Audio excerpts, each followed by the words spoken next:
Hi everybody, it's Meg from Books Off the Beaten Path, and I am going totally rogue today. I never really script anything, but this is just going to be like a stream of consciousness. And so get ready for it. Okay, here's what's going on. I haven't been posting for a long time because I just haven't had time. And when I do have time, I feel like I don't have the energy or the intellect to say anything that my lovely subscribers would want to hear. So I'm going to take a chance this morning and I'm going to, like I said, go off the beaten path, as is my way. I'm not going to do an early morning book review. I'm not going to do a tag. I have a bunny read response coming up with Heather. I'll probably get that done this weekend. But I wanted to talk to you guys about what's been going on with me and a new project that I had an idea for and kind of your thoughts on that. I wanted to pick your brain just a little bit. So let's get started. First off, what have I been doing? Well, I've been busy. Joe graduated, and so I'm going to put some pictures up. And that would be Joe and Jack and Caroline. It's my youngest son is the tall one in the middle, and my oldest son is the shorter one. I don't know how that worked out. And then that's his lovely wife Caroline, and they drove up to Stillwater from Dallas for the graduation. And then that is my son Joe with my mother. I don't have a very good picture of her. She's not in it all the way, but I was at a weird angle. But that's my mom, who I talk about all the time, and she's getting just even more cantankerous in her old age. She's, I shouldn't say old age because she's 85, and that's not really old in this society anymore, but she's just getting more and more riled up about things. I mean, she gets riled up. And so I have to spend ample time with her in order for her to realize that aging is a natural process, that people still love her. I mean, we all still love her. She knows that. She's very talented with her cross stitch and her knitting and everything like that. She's very political. She's interested in politics and the world and everything like that. But I'm spending more time with her because she's getting less and less mobile, a lot less and less mobile. So I'm spending more time with her, and it's exhausting. It is exhausting. For those of you who have cared for an elderly parent or have been caregivers in other aspects of your life, you understand how exhausting that is. And then I also, I work. And I work full time, and I myself am getting older. And so I work and I walk a lot when I work. And so when I get home, I'm just done in.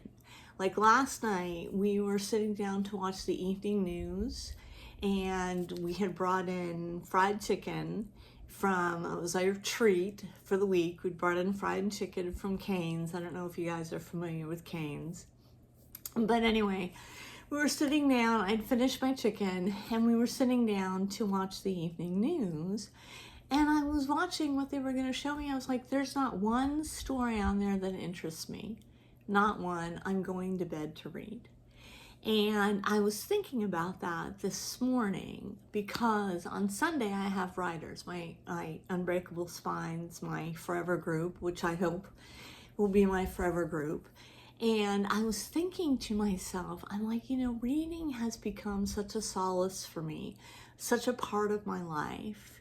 And I have read books about people reading, people reading the great classics and people reading, to discover themselves and everything like that. And then reading and living the life of the author. Like I read this one thing, God, it was years ago, about somebody who was so in love with Walden that they went to Walden Pond and tried to live like Henry David Thoreau.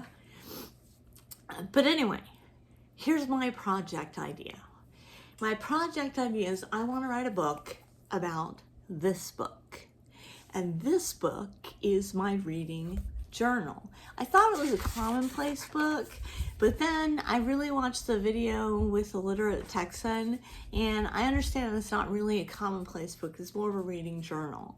And so I started in January, and so far I have read, let's see, I've read 18 books. And I started a new one night before last, which I need to record in here.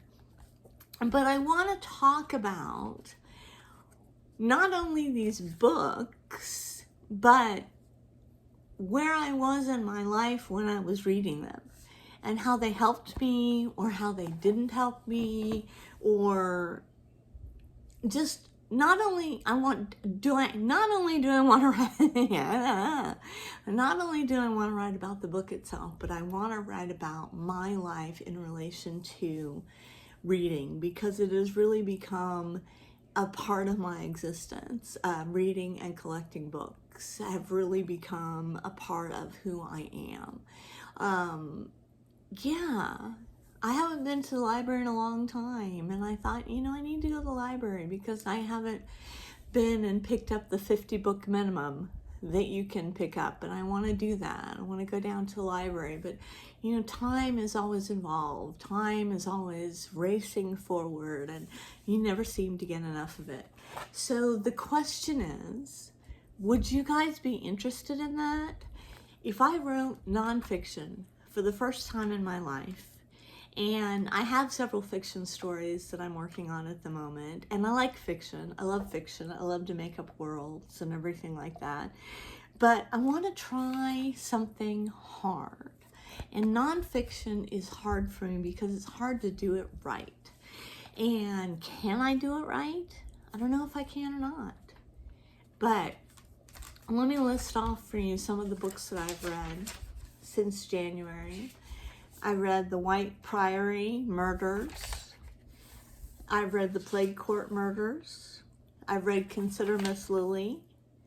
I've read The Intrusion. I've read And Then There Were None. I've read Cherry Ames, Private Duty Nurse. Snowfire by Phyllis A. Whitney. I've read The Secret Book Society. Let the Right One In. Oh, I DNF that one, really. True to You, The Witch of Blackbird Pond, Judy Bolton, The Man in the Mirror, The Mark on the Mirror. The Man in the Mirror was Michael Jackson's song. I bet you got me on that one. Me and Shakespeare, Adventures with the Bard, Tales of Terror and Mystery by Sir Arthur Conan Doyle, and many, many more. And they seem to have, I am not following any kind of reading list or any kind of open university guideline or anything like that. Just books that I pick up that I think I need at that moment in my life. And what do you guys think? Do you think it's a worthy endeavor, or do you think it's like, nah, just leave your book reviews, we're fine with that? Anyway, I wanted to say thank you to all of my subscribers, new and old, and I miss you all, and you'll be seeing more of me. Hopefully this weekend I'll get that Anne of Green Gables out, and maybe the Book Buds tag out. But anyway, I have nothing more to say on that, but I do want your opinion on the nonfiction book, on how reading these very scattered, very different books has shaped me and where I'm at in my reading journey, because it is a journey. I don't aspire to be the best well-read person on the internet, and I don't aspire to be the most niche person on the internet. I want to read what I want to read, and I want to tell you guys about it. But it's important to me as time marches on and I see my children growing that I want to write down what reading meant to me, what reading means to me. For some reason I find that important, but I don't know why. Isn't that weird? I just woke up this morning with this idea in my head, and I wanted to pass it through you guys. So let me know what you think, and be honest. Be honest. All right, in the meantime, I will check you later.